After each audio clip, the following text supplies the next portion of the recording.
மேற்கு வங்க மாநிலம் கொல்கட்டாவில் ஜமீன்தாரி பிராமணரான தேவேந்திரநாத் தாகூர் சாரதா தேவி தம்பதியின் மகனாக 1861 இதே நாளில் பிறந்தவர் ரவீந்திரநாத் தாகூர். சுய சிந்தனைக்கான கல்வியை விரும்பிய இவர் தன் வீட்டிலேயே வரைதல், புவியியல், வரலாறு, இலக்கியம், கணிதம், சமஸ்கிருதம், ஆங்கிலம் உள்ளிட்டவற்றை தானே கற்றார். சட்டம் பயில லண்டன் சென்று அதை முடிக்காமலேயே நாடு திரும்பினார். தன் 8 வயதிலேயே கவிதைகள் எழுத துவங்கிய இவர் நாவல், நாடகங்கள் எழுதுவது, இசையமைப்பாளர், ஓவியர் மற்றும் தத்துவ ஞானி என பன்முக திறமைகள் கொண்டவராக விளங்கினார். 2000க்கும் மேற்பட்ட கவிதைகள், சிறுகதைகளை எழுதினார்.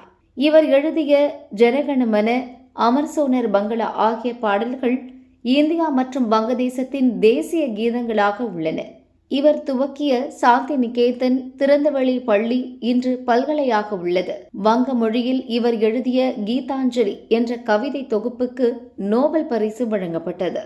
இவர் தன் 80வது வயதில் 1941 ஆகஸ்ட் 7 மறைந்தார். இவரது பிறந்த தினம் இன்று.